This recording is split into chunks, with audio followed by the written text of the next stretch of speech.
All right. Well, we are back again at the Radios in Action podcast. I am your host for the day from Icom America, Tim Price, and we have an exciting guest here today, my man, Nathan Lorance, and we're going to be talking about an organization that has become very dear to my heart. But I want to welcome to the show my man, Nathan. Nathan, how are you doing today? I'm doing well. It's good to be here. Oh, man, it's good to have you here. And this conversation today, I think, is going to be very educational and very uplifting. And we're here to talk about search and rescue. So for those who may not know, for the novice listener, what is search and rescue? That's a great question. And it kind of depends on where you are as a person living here in the United States, or certainly nationally. Here in Washington State, search and rescue is mandated by state law to be organized by the local sheriff's office. So the sheriff's office is responsible for being able to answer the call for someone who needs assistance on a trail or is lost, things of that nature. The majority of counties that have search and rescue programs that are organized tend to be volunteer functioning. And so the sheriff's office maintains the responsibility for organizing and deploying those teams, but predominantly it's actually volunteers that are actually involved in the actual rescue. Wow.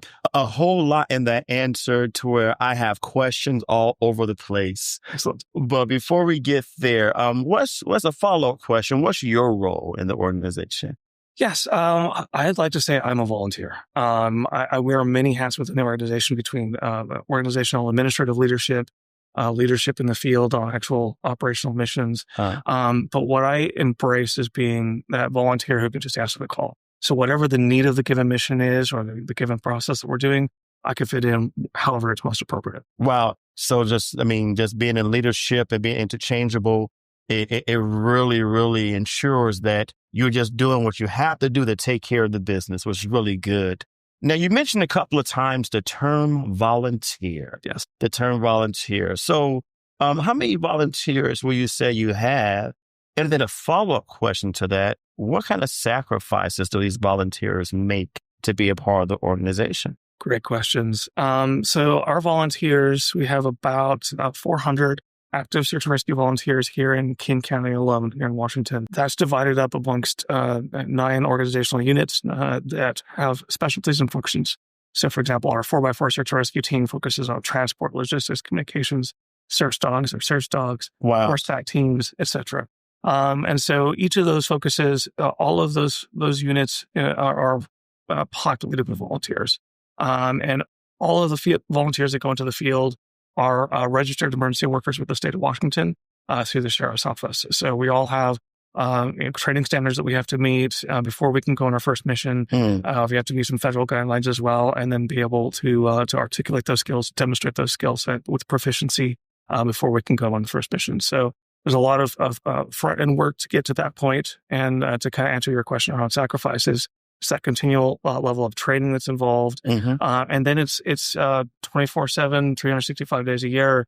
The pager can go off and you have to make that decision. Do I go on this mission or am I staying home today? Or am I staying at work today? Am I taking time off am I using vacation hours to go on this mission because someone needs to be rescued on the trail?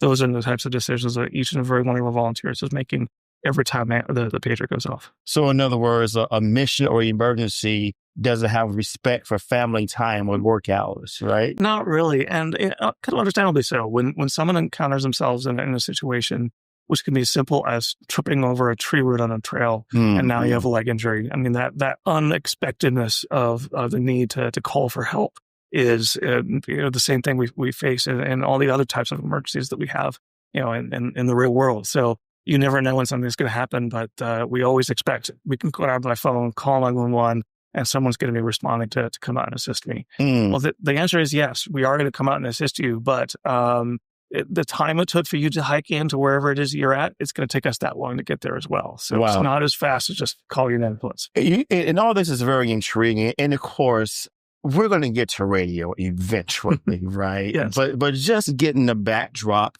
of what's there. And I know we use the term volunteer in a very generic term, but then is it really a volunteer or just unpaid professionals? And you can speak to that to some degree. That's a great question. It truly is volunteering. Everybody who goes up trail to rescue someone here in King County is an unpaid volunteer. We are trained emergency workers. We have amongst our recs, EMTs that have gone out and gotten the qualifications or certifications to be able to act at that higher level of medical care. But then we also partner with surrounding emergency agencies, so the local fire agencies, certainly the sheriff's office and its specialty units, whether that's their marine dive rescue team, their helicopter rescue team, and other facets. But then we mutual aid with other counties and other organizations, so we can respond statewide when requested to assist that local agency with additional manpower or additional resources as they need it. Wow. And all of those people are all unpaid volunteers. So I'm smiling because I promise you, coming into this interview, I thought I was prepared to ask rhetorical questions with me knowing everything about search and rescue, but apparently there's so many layers to this. Which leads to this question. Sure. What's something interesting about search and rescue that the average person just wouldn't know about? Kind of a couple things that a lot of folks encounter. The first one is the expectation from general public is that search and rescue is just like any other 911 service. And they expect fire trucks and 8 cars to show up, and those are going to be the folks that are rescuing them. In some cases, it very might well be. There's a number of trailheads where the fire department is going to get there faster and safer than our volunteers can arrive at the scene. And then the second thing that a lot of folks encounter is they expect that they're going to have to pay for the rescue. Well, here in the state of Washington, we do not charge for search and rescue services. So when our volunteers come up trail to come rescue you, whether it's a small leg injury or something that's critical, there's no expectation of any payment. There's no bills that are going to come. Once you get that ambulance, that's the ambulance. But when we get you back to that trailhead, there's no cost involved. Wow. So, man, if I volunteer, I want to find a guy who fell while carrying $1 million in a briefcase, right? And that would make things easier. But I tell you, man, as I'm listening to this and understand the sacrifice that's being made and understand the value of what you have. And you mentioned earlier that it's a combination of people from different backgrounds. If it be EMTs, you're dispatched by local PD. How much does local authorities depend on search and rescue skill sets? Great question. We did a thought exercise a couple of years back, really looking at the total number of documented hours our volunteers go into the field in a given year, the training time required to get to those levels of proficiency. And that can vary from your standard field responder to someone who's got an EMT, maybe emergency medical background. All of that taken into consideration, we factored that the overall cost, just in terms of man hours, is over $8 million a year. And that's just labor and training costs. Wow. So if you factor in the cost of all the equipment that we have, most of it is purchased by the individual volunteer directly. There is some unit-owned equipment, so like a command truck is something that will be provisioned for. The medical care that's on that command truck is usually there. But if I'm responding to a trail rescue and I'm going up trail, I'm putting on a backpack that I purchased. The first aid kit's mine. I've got all my supplies. I've got water. I've got spare things. And that's all stuff that's personal kit. And so, when you factor in all of those things, we figure right now we're saving King County about $8 million a year in terms of just the cost overhead of maintaining that. Man, I'm telling you, that's absolutely amazing because, you would think for something that's so crucial, there'd be a budget for that somewhere. Mm-hmm. But how can you budget for the unknown, right? It's a whole thing. But you said something very interesting, that a lot of the materials that you have for the mission, you actually purchase. Excuse me, I'm still thinking about $8 million, man. And as you have to purchase those things, it kind of brings me to what I'm here to talk about, being the radios. Yeah. And I know our radios, they're used for various things. When it comes to a search and rescue volunteer, how are you guys using the radios? And what's a couple of personal things you've witnessed by which radios were super important to the mission being complete? Absolutely. So for our search and rescue volunteers, we are predominantly using VHF radios. That's the frequencies that work the best in the terrain and the environment that we find ourselves. So we look at a lot of foliage, trees, brush, steep terrain, different angles of approach. And so we've found just through use, VHF works the best for us. So it's a lot of handhelds, a lot of mobile radios that are in vehicles that are used to be the backbone of communication. Really, truly is the lifeline of communication for our teams in the field. When we go out, personally hiking and exploring the backcountry, and we're enjoying the opportunity to get away from our cell phone for a day. Yeah. There's no cell phone coverage out in many of those places. And that's changing over time. We're seeing the change with satellite communications and other devices has greatly changed the footprint for us. We jokingly say that it's no longer search and rescue. It's we know exactly where you are and rescue because our cell phones can at least give location data, right? GPS messaging or satellite emergency messaging. But for the teams that are going out to actually go find and assess, provide medical care, and then bring back that patient, VHF radios are our lifeline. And it's the one key piece of kit that is critical for each team that goes into the field. Wow. And then you had mentioned different terrain, but you also mentioned sometimes there's no cell service. Now, those two things together terrify me. Sure. Rough terrain with no cell service, which means I might trip and fall and I can't call anyone. But using radios, can you think of a scenario to where terrain wasn't the most promising, but based upon the dependability of the radio, you were still able to take care of business? Yeah, absolutely. One of the very popular trailheads here in the King County I-90 corridor is Snow Lake. So it's at the Snoqualmie Pass. Okay. Some beautiful and gorgeous terrain. Yeah. Lots of people during the summer months, lots of bugs during the summer months. Let's take the bug spray. But it's a really great terrain in that you kind of hike up to this ridgeline and then you hike down into a basin where Snow Lake is located. Wow. And it's just gorgeous terrain. There's still usually patches of snow well into the early summer months. And so it's just a great, cool place to go hike out, get into the wilderness and explore. But as soon as you go up over that ridgeline and start going down the backside, you lose all cell phone connectivity. So if you're either satellite communications, VHF radios can work, but that's about it. And so, we'll easily do, 30 or 40 missions up that trailhead on a given year. And our standard operating plan is that usually the second team in is going to stay at the top of that ridgeline and act as a radio relay to the teams that are going down into the backside. Mm-hmm. And now we're no longer in line of sight to where the command post is worked. So that's truly where that lifeline of getting to someone who's injured, and there's a lot of climbing and other bouldering type of areas back there, and so we frequently encounter critical injuries in that terrain where it's really a life and death scenario to get that person stabilized and then get them back up to a higher level of care. Wow, and as you're talking about that, right, and I'm one of those people who think of the worst case scenarios, right? So people will make the assumption that every rescue is during the daytime when it's sunny and dry. Yep. Have you ever had an experience where it was just a rough, rainy night and you had to do a search and rescue in that kind of context? Yeah. So I've personally been in search and rescue for a little over 14 years. And probably I would say about 12 years ago, we had an Alzheimer's dementia walkaway in an urban environment. Oh, wow. And so one of the mission scenarios that we do is we help with lost or missing adults who have memory issues, but also missing kids. And so that's kind of our urban component to search and rescue is that type of mission profile. I distinctly remember this mission because it was the first time I personally located a missing subject. Mm-hmm. Forever in my memories. It was a dark and stormy November evening, that first storm of the winter season that we have here in the Pacific Northwest.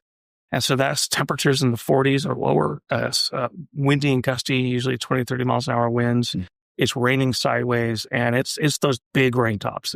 You're soaking through pretty quickly when you're out in that kind of weather. So we had deployed, I was functioning in our 4x4 units for this mission, and I was helping transports, taking the ground teams out. And we use statistical analysis based on previous missions to establish what we call lost person behavior. Okay. Is knowing when that point last seen from the individual was, what is their typical behavior in that environment, and then statistically looking at over 130,000 missions across the country based on research. we can say, well, statistically, 80% of them are traveling in one direction and continues until they hit a terrain barrier. Or we know that they could be within a bubble of range for the first given hours, and that bubble changes as the hours continue to progress. Right. So we're setting up ground teams. We're organizing again over VHF radios, and we've got probably 10 or 11 ground teams. Usually you have 2 to 3 people each, just scouring the neighborhoods. And we're all tracking on maps to see where we're going, where we've been, what's the status of those teams. So I'm tasked with taking a team out and dropping them off at a neighborhood. And then at that point, I no longer have any taskings. So I call back into the command post because I was kind of attracted to a terrain barrier, which would have been the Puget Sound. Okay, and so you hit water, and that's kind of where you stop and you sit down. And that tends to be the behavior for Alzheimer's patients. Is you can hit a terrain barrier and then you just stop there, and life goes on. Just time is passing, you're not realizing it. So I get down to the waterfront. I'm checking in and around things. I'm looking under docks, and just checking in the facilities, checking bathrooms and things like that are publicly accessible. No sign of them. So I contact back into command, still no taskings for me. So I go ahead and start returning back to the command post that we have set up. And so I'm driving along. It's dark, stormy, rainy. It's probably 10:30, 11 o'clock at night. And I see this motion out of the corner of my eye, through my side window. And it's like, I wasn't expecting that. So I stop and I turn on my lighting on my truck, and there's a gentleman who's walking along the road. It's not really a sidewalk, but it's kind of the shoulder of the road. And so there's no traffic around me. I safely back up to him, and I call out the subject's name. And I'll never forget because he kind of perks up. He looks over at me. I'm like, hello, sir. You look like you're cold and wet. Would you like to get my truck and warm up? And he's not really verbalizing, but he kind of shakes his head. Yes. He wanted to get warmed up. And so I help him into my front seat. I hit the seat warmers. I get him wrapped in I had a wool blanket, and I start, getting him, a bit of hydration just to, start that. And then I'll never forget because I grab my radio, an Icom radio, 5021. Yes, sir. It's perfect. I love it. And I key up, and my call sign is based on, your sign one, your last name, the first letter of your last name, and how many of those L names are in the unit. I was a third person with an L last name. So my call sign is Lincoln 3. So I call into the command post, command, this is Lincoln 3. They answer back, they acknowledge, go ahead, Lincoln 3. Command, I've located the subject. He's ambulatory. I'm warming him up, and I'm bringing him back. And I will never forget that moment of them answering back was drowned out like cheering in the back. Yes, sir. Yes, sir. They were all so happy. The family that was just outside the van, here's this outpouring of just celebration. Wow. They knew without us even telling them. We'd found him and he was going to be okay. You see, this is why I'm excited about this interview. It's stories like that it doesn't make top story news. You don't hear about that. But for those families, it's the most important moment of their lives in that minute. So that was crazy. And I love that Icom Radios was involved in that process. But now you said something that's very interesting. When you saw the individual, you didn't scream out, hey, buddy, your family's looking for you. No, you had some very specific questions, a very specific statement. You look cold. Would you like to get into the truck to warm up?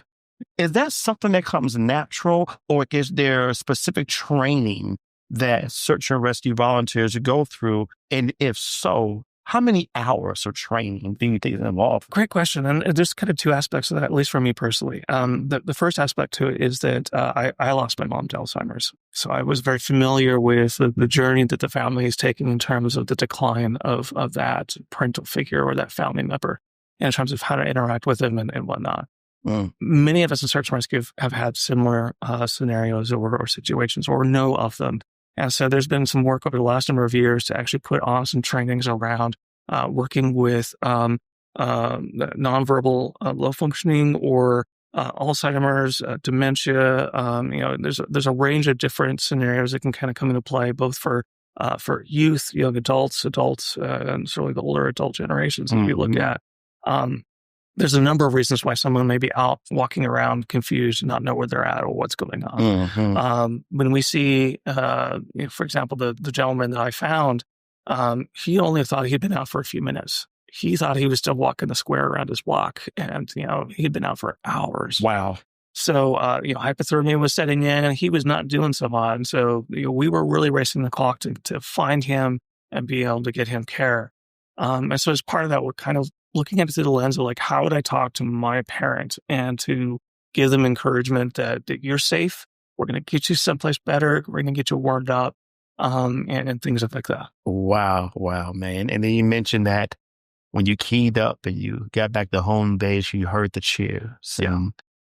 In that moment, just you being the man who's helping this family, and outside of just feeling happy, but what did that moment do for you personally? It's a treasure I'll always have, and it's one that I get to enjoy predominantly as someone who's part of the greater mission as a whole. I'm not usually the tip of the spear or out on the trail, and so for me, a large component to the mission, and this is pretty much every mission that we run, is it's not just the one person that makes the mission. It's the totality of everybody responding, all the bits and pieces, the broader chess game that's required to make sure that the mission is running safely, that the teams in the field have the resources they need, Wow. the communications infrastructure is in place, that we have a plan around how that communications will work. When things start to scale and we bring in other mutual aid resources, being able to have that interoperability of communication with them, the correct tools, the training in place to use those different tools. So that there's a mission of a whole that goes on towards that one team that's going to make the find in the field. And at the end of the day, make sure that they're able to bring that person home. Well, so I'm listening to you and I'm motivated to volunteer, but then I start asking myself the question, do I really have the chops? Right?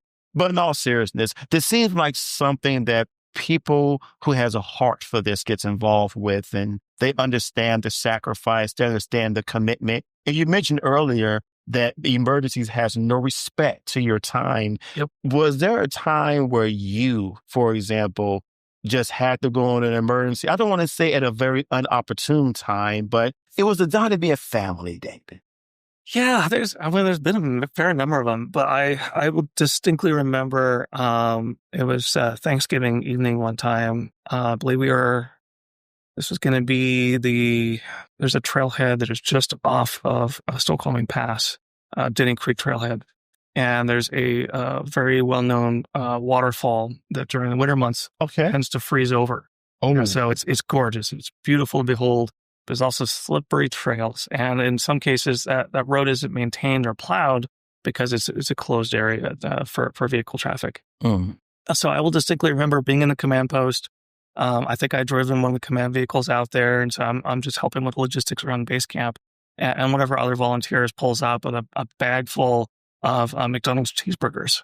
And that was our Thanksgiving dinner because we were out there answering the call for someone who was injured on the trail. But none of us had dinner. So he stopped in town, grabbed some cheeseburgers, and there we go. okay. It was good. So, that's the best cheeseburger I had. It wasn't even Red Robin, right? It wasn't even Red Robin. McDonald's cheeseburgers for Thanksgiving. Wow. And again, I mean, and that just underscores, right, the commitment and sacrifice that you guys are making to saving lives, man. And I got to ask you this, and I kind of know the answer to this question, all right? No matter if you're bringing sandwiches to the team, if you're the one who's firing the guide, you're the one on comms, do you feel like a hero? In the moment, we really don't. And one of the challenges that a number of us within Search and Rescue have is it's hard for us to really tell our stories. Like when we go out on a mission, there's a lot of confidentiality around the given details. Patient care information is certainly one aspect of it. One of the mission scenarios that we go on is actually crime scene and evidence searches. And so those are typically highly confidential. Oh, wow. It's not as glamorous as it looks on TV. We're not CSI, picking things up and looking at them through tools. Usually it's just us going through, a field looking for a clue or a piece of evidence and saying, "Ooh, this looks like a clue." And you put your hand up and the detective comes over and is like, "Yep, that's a clue." Wow. He marks it. He documents it. He takes care of it. We move on. We keep looking for the next thing. For missions like that, so our volunteers are a force multiplier for the local law enforcement agency to be able to have a larger capacity for both terrain being carried, but also just boots on the ground, being able to actually get into an area, look for something, and then have the training and the certifications to be able to stand behind the no, I didn't touch this. Here's the documentation. They're able to come in and take the pictures they need. Wow. This is those types of stories aren't things you just, brag about to the evening news because of the confidential nature. Right. So it doesn't really lend itself to that hero moment very often. And there are, far and few between. There's those hero moments where we can celebrate both individually and collectively on a job that's been well and truly done. But for the rest of us, it's a Thursday night. Yeah, man. And that's what a Thursday night, though, right? My goodness, man. Well, I'll tell you this, because earlier you was talking about, again, the unpaid volunteers, unpaid professionals, right? Local PD and fire departments and so forth and so forth. Let's say, for example, there is a rescue that's taking place and you guys have to cover 10 acres of land, right? And search and rescue has a skill set that's there, but then PD has protocol that's there, and then fire department. How do you make that all work together as one piece of thing? I mean, how does it work? Yeah, that's a great question. One of the key trainings that we take, basically first day of applying to join search and rescues, there's some FEMA classes we take on incident command structure, or ICS. ICS is the concept of being able to take either a small mission with span of control. You've got an operations chief who's responsible for teams that are going in the field, and the incident commander is typically the deputy. To large areas, searches, or large scenarios, situations where you've got multiple divisions, you've got multiple strike teams are working within those divisions, you've got still one operations chief and an incident commander. You also have a logistics chief, you might have a planning section chief, to build out into all the specialties required for that large scale scenario, whether that's a natural disaster or a wide area search. The concept is being able to span scale to grow your leadership structure to match what is actually needing to go out and be deployed into the field. Okay. One of the missions that stands out to me was actually a large-scale search, went for over 10 days. It was actually, for us in King County, it was a mutual aid mission to Kittitas County. They had a gentleman who was reported as lost and overdue. He had been expected to go elk hunting with his son. And when his son showed up at their campsite, the campsite was there, but the father was not. And so that started a 10 or 11 day long search looking for this individual. What stood out to me was that not only were the search and rescue volunteers from Kittitas, King, Pierce, and many other counties coming together and working together, but we also had a huge contingent of firefighters from across the state, because the gentleman who was missing was actually a fire chief out of the city of Seattle. Wow. And so his brothers and sisters from across the state flooded into the region on their days off, their hours off, to offer to assist. And we took them up on it. We gave them a brief training on how to do field searching, walking a line and being able to make sure that you're getting the coverage that you need in the different given trains. And then the planning staff queried out different areas and tasked those firefighters to go search in those areas. It was great to see, because they took their knowledge of incident command structure from doing building structure fires to doing their rescue techniques, and they applied that to the lens of looking for someone who was lost. And they just lockstepped right into the same planning process and organizational process that we had as a whole. So really showcase that, again, that interoperability across all those teams. Man, you can't beat that, man. And to get all of that to work together with verbal communication is one thing, but then how does radio come into that, right? Because, you have to be able to communicate to no matter who's around. And when it comes to Icom radio specifically, we was talking about, you said natural disaster, right? In my mind, immediately thought about, man, it may not only be a land mobile situation. There could be aviation opportunities, there can be marine opportunities. And so when it comes to Icom radios, and it's a two-part question, how helpful is our range of products, number one? And then number two, in the example you gave with those multiple entities working together, yes, how do you fuse radio communication together? Great question. I'm going to try to answer the second one first, because it's my favorite. The interoperability aspect of the radio system is one of my passion points within my volunteering. I love communications and logistics.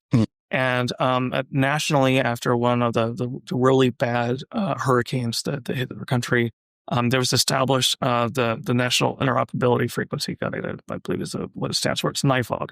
And that's a series of established radio communications frequencies made into channels that operate across the different bands. So everything from, high frequency to VHF, UHF, 700, 800 megahertz systems and things like that. So scales the wide gamut of all the different radio systems that could potentially be used, and establishes to say, okay, this is going to be your calling frequency. When you're arriving in, you call to that and you're issued what channel to go to. To the like, for example, we use the VHF predominantly here. So it's the VTACs, the VHF tactical channels. And then of those, we can also make portable repeater systems that can be deployed. So you've got your VTAC 36 is my favorite because there's a nice 8 megahertz split and you can deploy that relatively easily in the field. But across all of those things is that pre-planning around, we know that these preset channels and frequencies are going to be used both at the local, but could also theoretically be scaled to a national level. And that there's a process and a plan behind how that's used.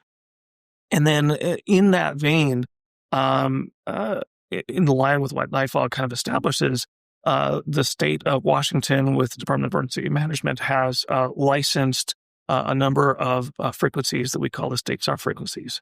And so those pretty much each search and rescue team across the state of Washington also has those frequencies pre-programmed in the radio. So, my search and rescue unit has our own, business band plan frequency that's licensed through the FCC.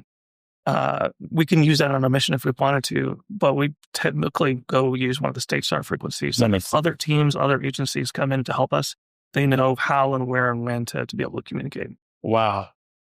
The first part of your question, which is broadening into that broader scale of communications technologies. So that 10-day search that we had in Kittitas, we were also working with air assets, both from the Army. We had Navy and Coast Guard helicopters that came out and assisted with that search, in addition to the Sheriff's Office rescue helicopters that were coming out. So we had a high saturation of aircraft in that area that was deconflicting themselves using airband. And then so we're monitoring airband radios as well to make sure that we understand what their traffic is. And if they need to get a hold of us for the find, we can then relay that into our VHF to tell the ground teams where to go and what to do. Wow.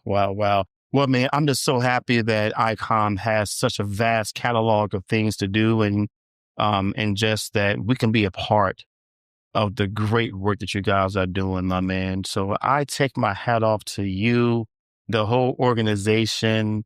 As a representative of Icom, I'm glad that we get to be a part, a very small part of the mission, but understanding why I'm here today. You guys are heroes and you guys are phenomenal. And I thank you for the hard work that you're doing. Thank you. I have a feeling that we're going to have a follow-up interview someday because I have tons of more questions to ask. But I want to be respectful of your time. And I definitely don't want you to end up eating a cheeseburger for Thanksgiving again. But Nathan, thank you once again for the conversation.